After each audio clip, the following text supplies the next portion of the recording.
toujours éternel. Ma richesse n'est pas dans les biens matériels. Mon succès, ce n'est pas les Gestion des émotions face à la pression dans l'attente d'un mari ou d'un conjoint. Ça a été plus ou moins répondu déjà. Plus ou moins ça a été répondu. Dans l'attente d'un mari, on peut jeter les regards par-ci, par-là. La parole dit de ne pas promener les regards inquiets.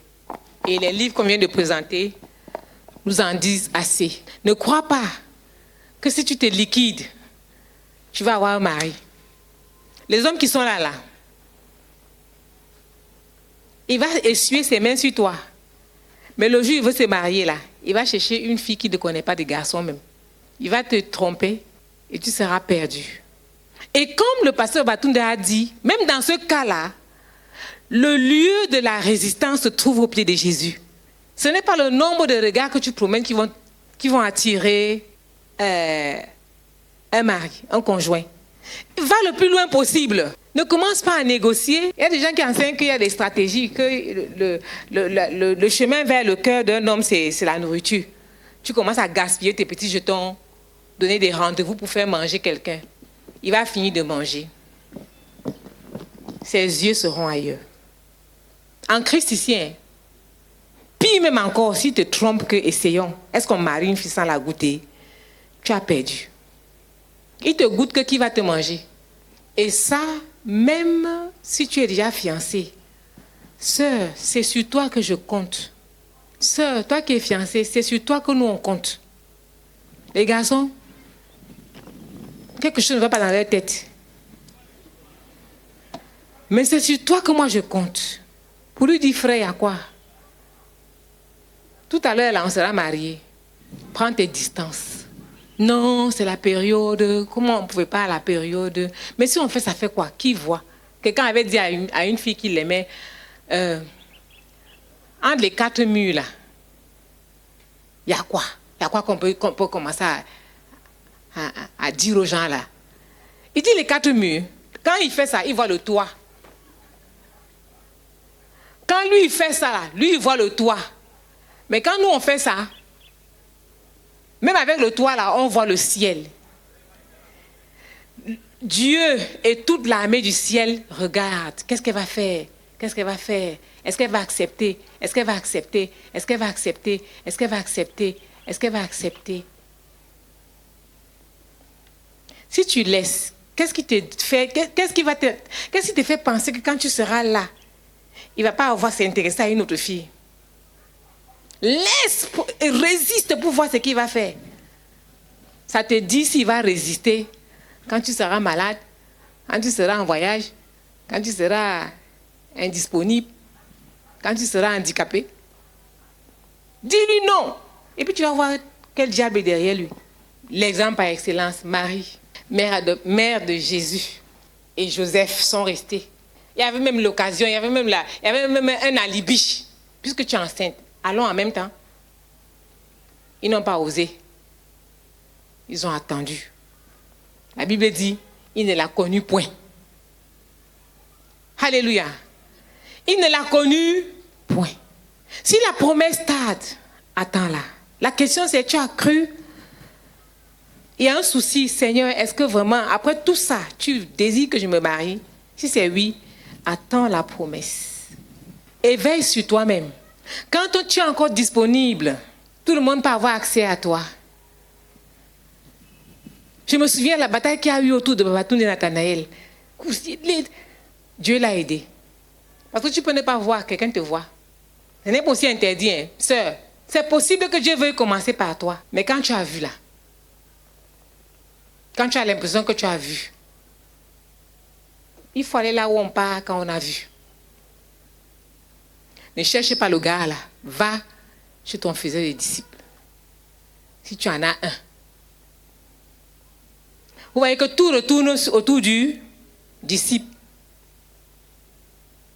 Tu es là, tu es amoureux d'un certain garçon. Tu penses que ton faiseur de disciple là va avoir 2 maris. Va et parle.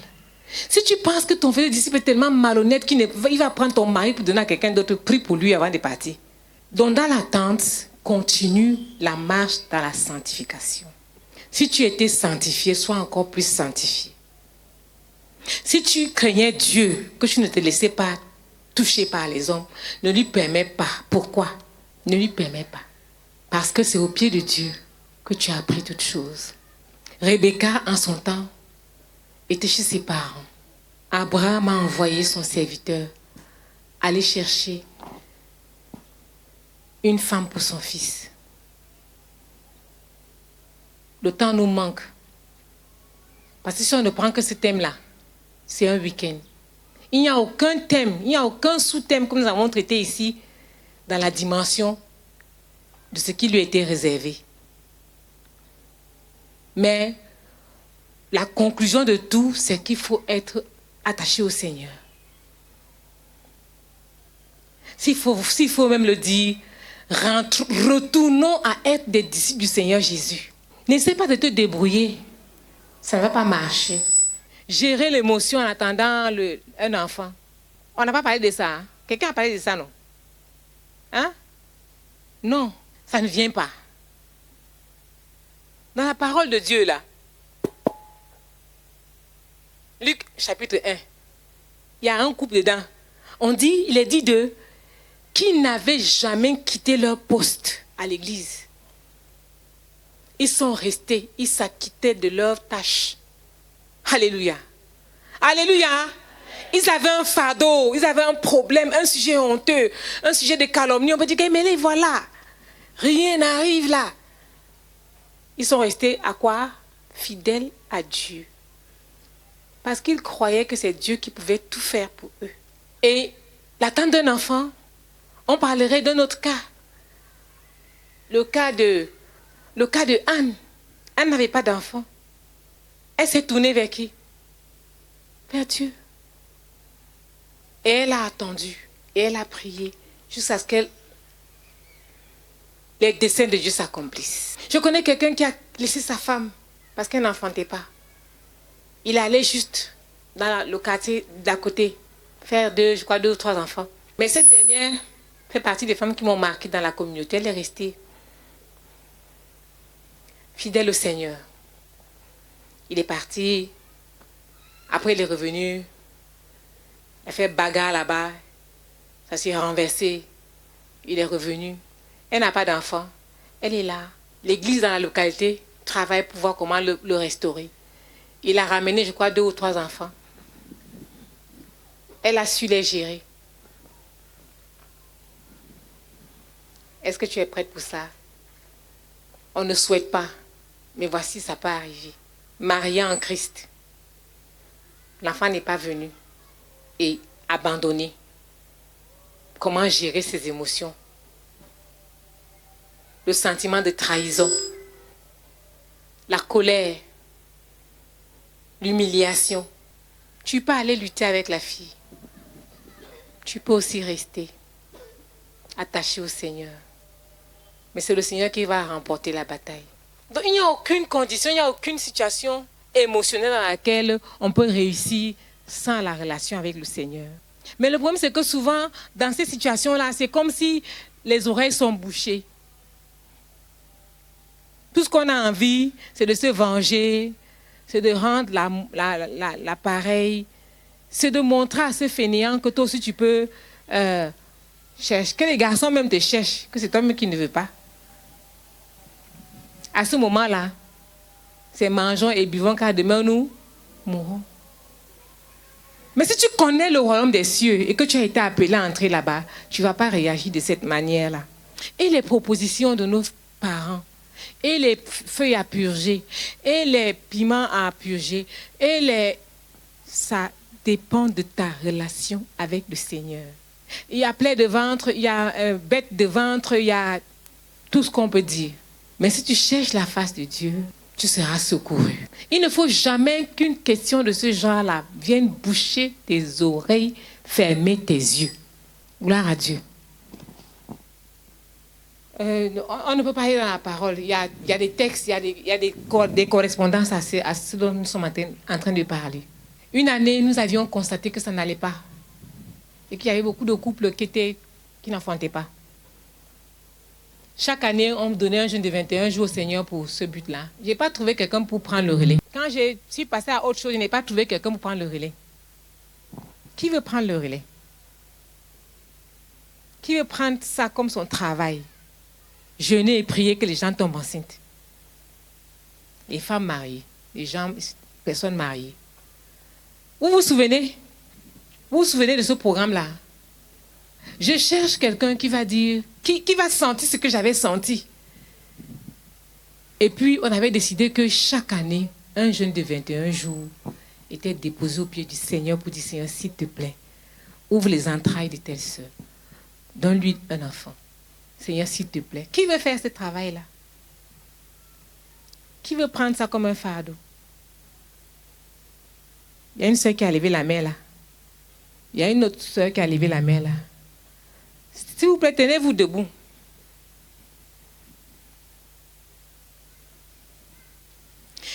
Ce n'est pas seulement le cas où ça ne vient pas. Quand c'est venu maintenant, tu es devenu quoi? La sœur Carole vient de dire que dans ces situations-là, on regarde et puis les maris bavardent sur nous. Arrange-toi. C'est une affaire sérieuse. Quand tu veux déjà faire les enfants là, prépare-toi. Sache que tu seras éprouvé. Et que tu as besoin de Dieu plus qu'avant. Parce que là maintenant, tu portes un être en toi. Et puis il y a un autre individu qui te dérange à côté. Et puis il y a un autre enfant qui te dérange là à côté. Mais si tu n'as pas Dieu, tu seras désagréable. Donc ce n'est pas seulement pour que ça vienne. C'est pour que quand ça va même venir là, ça soit comme... Que ce soit une bénédiction en vérité. Hein, pourquoi tu n'étais pas là? Mon bébé, mon bébé, mon bébé. Et une soeur nous a dit jeudi, moi, soeur, tu es là, pardonne-moi. Moi, quand je venais avec l'enfant là, et puis l'enfant là, m'empêchait de suivre l'enseignement. Donc j'ai décidé de rester à la maison.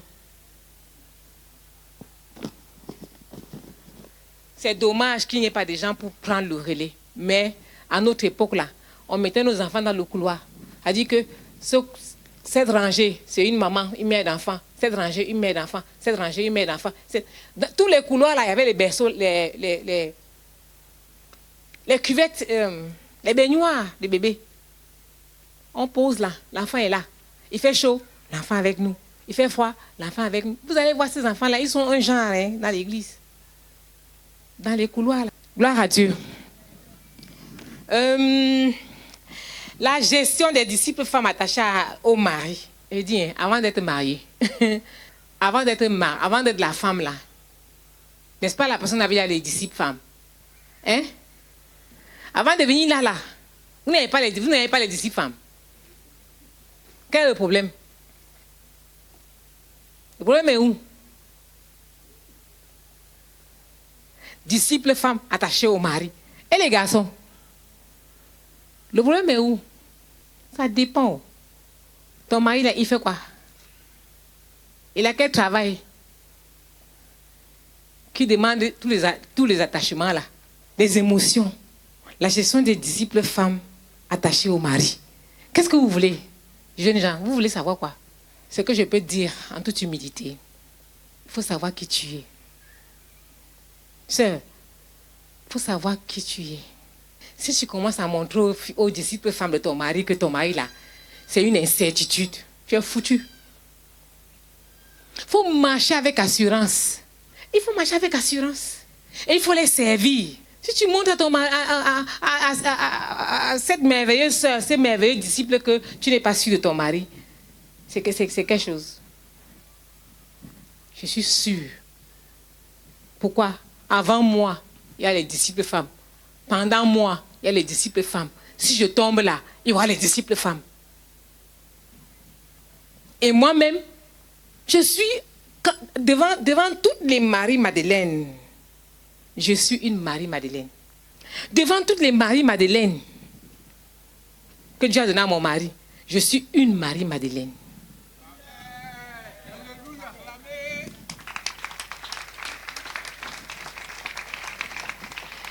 Elles servent le pasteur, l'homme de Dieu. Moi aussi, je sers le pasteur, l'homme de Dieu.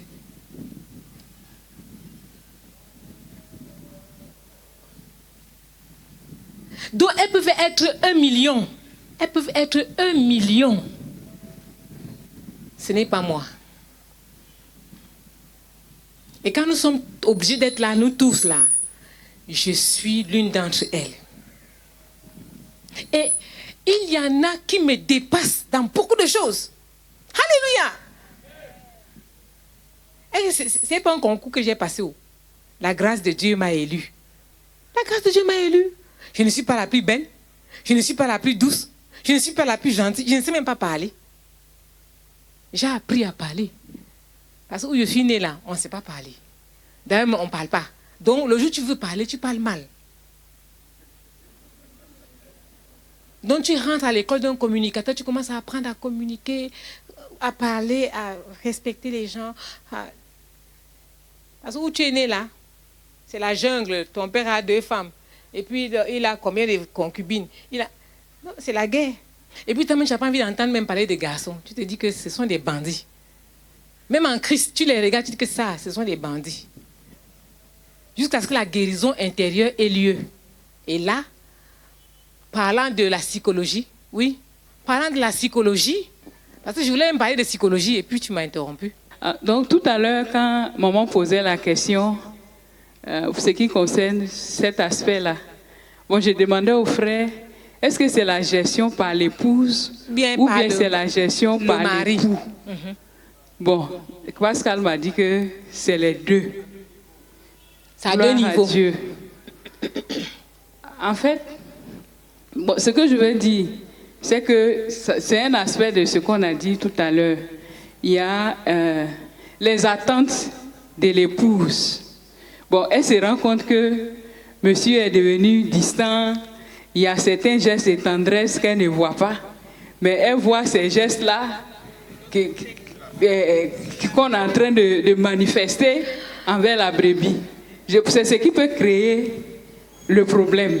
Et puis, quand la sœur aussi ne donne pas à l'homme ce dont il a besoin, il a soif, il ne peut pas boire. Il a besoin de jus, il n'y a pas de jus. Et il y a une brebis qui est attentionnée, qui fait ce travail-là. Vraiment, je me dis que, en tout cas sur le plan psychologique, si la sœur sait, en tout cas, elle est rassasiée d'amour et d'affection. Vraiment, je ne pense pas qu'elle peut lutter avec une brebis. Alléluia. Et puis, maman disait tout à l'heure qu'elle-même est Marie-Madeleine. Si toi, tu es Marie et puis tu n'es pas Marie-Madeleine, il y a un problème. Donc, je pense que si tu remplis bien ton rôle, la brebis ne viendra que ajouter. Tu la prends, tu la formes. Voilà. Tu dis que tu veux travailler aussi. Voici le travail. C'est beaucoup. Gloire à Dieu. Donc, c'est ça. Rassure-toi que c'est vrai que tu as Marie-Madeleine, gloire à Dieu. Mais rassure-toi que tu donnes à l'épouse l'affection, l'attention dont elle a besoin. Que ce ne soit pas qu'elle sent qu'elle est dans la sécheresse, mais elle voit que tu coules ailleurs. Vraiment, c'est ça qui peut créer des difficultés. Donc, il faut qu'elle soit comblée. Alléluia.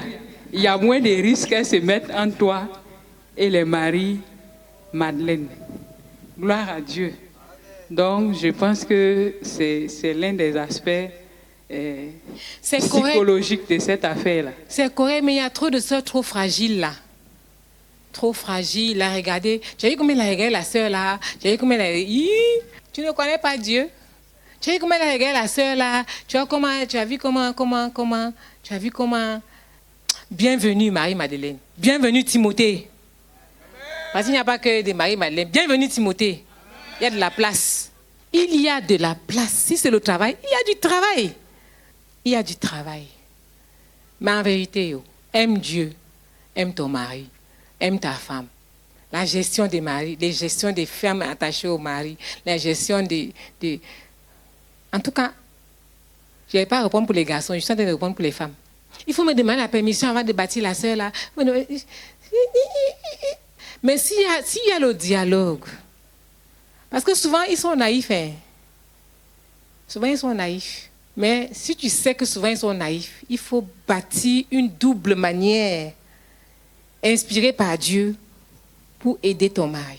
Je dis, ne montre pas à quelqu'un que là où tu es là, tu n'es pas sûr de ton mari. Ne montre pas ça. Mais ça dépend où. Si vous avez mal commencé, vous êtes caressé, vous êtes embrassé, vous avez couché ensemble, vous avez fait les choses, tu seras toujours en train de trembler. Et à ce sujet, il faut être sûr que l'homme qui t'a marié là, c'est un frère. Parce que tu ne peux rien faire. Est-ce qu'on peut contrôler un homme? Vous voulez vous suivre? Ton pied, mon pied, ton pied, mon pied, ton pied, mon pied. Il a 2 yeux. Il a 2 yeux. Il donne rendez-vous, tu sauras. Est-ce que tu sauras? Tu ne sauras pas. Et comme nous avons eu à dire la dernière fois, nos dirigeants, nos pasteurs là, ils ne sont pas là pour commettre le péché. Ils ne sont pas là pour commettre le péché. Donc ne commencez pas à associer ça, oh, tous les jeunes là, ne commencez pas à penser comme ça.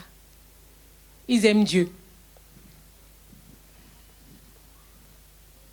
Il faut veiller sur ton mari et sur tous les autres pour qu'ils accomplissent bien le ministère que Dieu leur a donné. De la même manière que l'homme est tenté, toi-même la femme, tu peux être tentée. Tu es là avec ton mari et puis tu es tenté par un individu dans l'église qui a la douceur que tu recherches. J'ai dit à un jeune homme qui aime Dieu, je lui ai dit, va à la conquête d'une âme. L'âme là, c'est sa femme. Va à la conquête de cette âme. Considère que c'est une brebis qui est dans les difficultés. Va à la conquête de cette âme. Ramène-la à Dieu. Et peut-être tu auras une femme plus précieuse que des perles qui est là. Là-dedans, il y a une histoire où une femme était amie à la famille et l'homme a commencé à beaucoup apprécier, à l'apprécier, jusqu'à ce qu'ils arrivent à tomber dans le péché. Ils ont eu un enfant. Elle habitait quelque part dans une ville où on devait prendre l'avion. Et la femme ne savait que faire. Le mari faisait aller, venir. Elle avait beaucoup prié pour que son mari se repente, tout ça. Un jour, dans son voyage, là, en revenant, il y a eu un accident d'avion, il est mort. Elle était dépassée, elle ne savait pas quoi faire. Elle est partie parler à Dieu. Dieu lui dit, tu vas aller chercher la dame et l'enfant. Tu vas les amener. Elle dit non, ça. Pendant qu'elle était devant le Seigneur, vous voyez, c'est toujours devant le Seigneur. Devant le Seigneur lui dit, que sais-tu? Si en quittant là-bas, cette fois-ci, il n'a pas dit, c'est la dernière fois. Et si aujourd'hui, lui, il rentre au ciel et que toi, tu ne rentres pas, qui aura gagné? Elle a eu le courage. Elle est allée prendre la femme et l'enfant. Elle est venue. Elle a fait ce qu'il fallait faire pour qu'eux aussi bénéficient de tout ce qu'il y avait à bénéficier. Quand j'ai lu ça, j'ai dit, Seigneur, ça c'est quel genre d'histoire? En tout cas, c'est pour me faire quoi? Je te prie. Ce genre d'histoire-là, c'est pas facile, mais je te prie. Au-delà de cette histoire, pour comprendre la vie en général, je te prie de me donner le pouvoir de faire du bien à celui qui me fait du mal. Les femmes sont faibles. Elles sont faibles. Elles cherchent le secours. Et quand tu as un mari qui est tendre comme le mien, tu peux avoir beaucoup. Le frère disait, tu es chaleureux. Sois toujours rempli du Saint-Esprit. Parce que tu es un homme chaleureux. Il veut lui dire, arrête d'être chaleureux, non? Il dit, tu es un homme chaleureux. Sois toujours rempli du Saint-Esprit. Et toi, ma sœur, sois une femme qui peut aider un homme chaleureux. Sois une femme qui peut aider un homme qui a un grand ministère. Ou bien qui a un petit ministère d'après toi. D'ailleurs, même ce ministère-là dépend de toi. Nous avons beaucoup lu là-dessus, n'est-ce pas? Les livres là sont là. Comment quelqu'un est venu à tomber après 30 ans? Le premier signal, tic-tic, il n'a pas été radical. La vipère a grossi. Ce monsieur-là, dans le livre, il a dit la première appréciation. Il a encore loué, et il a encore félicité. Il ne s'est pas rendu compte qu'il est en train de bâtir une tombe. Est-ce que les frères ont quelque chose à dire? La gestion des relations avec les disciples femmes. Avant la venue de la femme, elles étaient là, non? En tout cas, ne sois pas une occasion de chute pour ton mari. Mais tu peux lui dire, ce que je vois là, ça sent pas bon, hein? Parce qu'il y a des situations que tu peux savoir que ça. Tu connais ton mari. C'est vous deux. Ce n'est pas à l'individu là. Le palabre qui a fait là, sœur, ce n'est pas à la sœur Marie-Madeleine, c'est à ton mari. Monsieur ton mari, monsieur ton Seigneur, c'est à lui. Bon, ceux qui ne causent pas, c'est dommage. Nous, on cause. Femmes, soyez des femmes à qui on peut dire, hey, ça a chauffé aujourd'hui, que ce que j'ai vécu aujourd'hui là, si tu n'interviens pas, le navire va chavirer. Soyez des femmes à qui on peut dire ça. Que là où tu es assise là, il y a un problème, hein? Il y a un problème. Si tu commences à dire que moi je ne suis pas belle, je ne suis pas propre, fais ton meilleur pour être propre, pour être jolie, pour être agréable, pour être appréciable, pour être gentil, pour être, en tout cas, vie pour la personne. Mais s'il y a un palabre là, ce n'est pas avec l'individu. Il y a trop de choses à dire dessus, hein. Je ne vais pas entrer dedans. C'est avec l'individu que mon ami, aïe, ça là, je ne vois pas clair, ou bien, mais enrôle le maximum. Enrôle le maximum de personnes que tu peux enrôler pour t'aider à aider ton mari. Mais si quelqu'un n'a rien à faire, tu enrôles, ils vont jouer.